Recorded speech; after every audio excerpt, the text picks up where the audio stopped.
레위기 23장은 휴식의 날 샤밧으로 시작하여 매년 있는 6월절, 샤브옷, 즉 오순절, 용키푸르인 대속죄일, 장막절 등 반복되는 성경적 절기를 설명합니다. 1년의 기간 동안 유대인의 토라 읽기를 마치면 신명기에서 다시 창세기로 돌아갑니다. 다음 회차의 토라 읽기는 우리의 삶을 더 확장시키고 우리가 하나님의 말씀을 읽을 때마다 더 진화하고 발전합니다.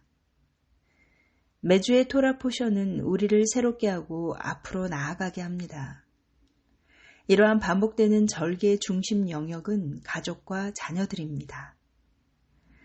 반복되는 절기를 통해 우리는 자녀들에게 문화와 믿음, 가치를 전수해 줍니다.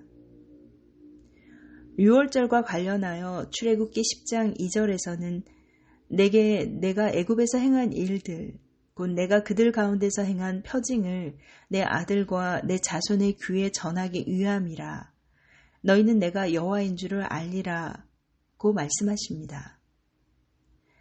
이스라엘은 집안 전체를 열심히 쓸고 닦으며 6월절을 준비하는데 이 모든 것의 목적은 아이들을 교육하기 위함입니다. 아이들이 6월절에 대해 질문을 하면 그에 대해 어떻게 답해야 하는지조차 토라는 직접 말씀하십니다. 후일에 내 아들이 묻기를 이것이 어찌 됨이냐 하거든 너는 그에게 이르기를 여호와께서 그 손의 권능으로 우리를 애굽에서 곧 종 되었던 집에서 인도하여 내실세. 아이들 교육은 짐이 아니라 목적 그 자체입니다. 신약에서 아이들이 예수님께 데려가졌을 때 주님께서는 어린아이들이 내게 오는 것을 용납하고 금하지 말라. 하나님의 나라가 이런 자의 것이다 라고 말씀하시며 그들을 축복하셨습니다. 우리는 청소년과 아이들을 교육하는데 많은 것을 투자하고 가르쳐 그들을 강한 믿음의 사람으로 키워내야 합니다. 하나님의 말씀에서 떠나는 것은 가족의 붕괴의 원인이 되고 이는 사회 파괴로 이어질 것입니다. 하나님의 말씀은 공동체를 돌보라고 명령하십니다. 너희 땅에 곡물을 벨 때에 반 모퉁이까지 다 베지 말며 떨어진 것을 줍지 말고 그것을 가난한 자의 거류민을 위하여 남겨두라. 나는 너희 하나님 여호와이니라. 하나님께서는 가난한 이들이 우리 밭에 와서 우리의 열매를 취하도록 허락하라고 명령하셨습니다. 내가 직접 구매하고 투자한 내 재산이며 땀과 눈물로 밭갈고 물을 준 내 것인데 그들이 빵과 음식을 원한다면 직장을 찾아야지 내가 알지도 못하는 사람들을 위해 왜 기부해야 하는가라고 생각할 수 있습니다. 여기서 바로 은혜와 자비가 있습니다. 우리는 지역 사회 안에 살고 있고 우리의 소중한 시간과 노력의 일부를 다른 이들을 위해 기부해야 합니다. 예수님께서는 갚을 것이 없는 가난한 이들을 초대하라고 말씀하셨습니다. 이는 쉬운 일은 아니지만 하늘의 하나님께서 갚아주실 것이기 때문에 복된 일이다라고 말씀하십니다. 이제 이 토라 포션의 마지막에 나오는 이야기를 살펴봅시다.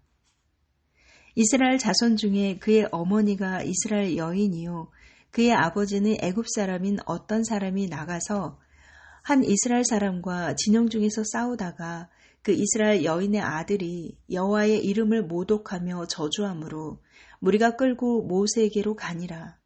그의 어머니의 이름은 슬로미시요 단지파 디브리의 딸이었더라.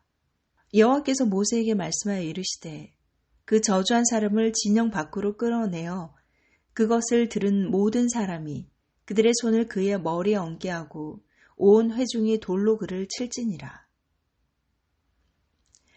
이 이야기는 개인의 사회에 대한 책임과 또한 사회의 개인에 대한 책임을 나타냅니다. 미드라시에 따르면 이 이야기의 배경으로 애굽인의 아들과 단 지파 사이에 분쟁이 있었습니다. 둘 다 법원에 호소했고 법원은 문서와 말씀에 따라 상속권은 아버지가 누구냐에 의해 결정되므로 이 애굽인의 아들은 단 지파와 함께 상속을 받지 못한다라고 판결하며 애굽인의 아들의 주장을 거절하였습니다. 이 결정이 그를 분노케 하여 이 애굽인의 아들은 하나님을 모욕하였습니다. 이 이야기는 차별에 대해 다룹니다. 왜냐하면 말씀에 그의 태생인 애굽인 아버지의 아들이라는 내용이 일부러 언급되어 있기 때문입니다. 이는 또한 우리에게 우리 행동과 이에 대한 엄한 처벌에 대해 말씀하고 있습니다.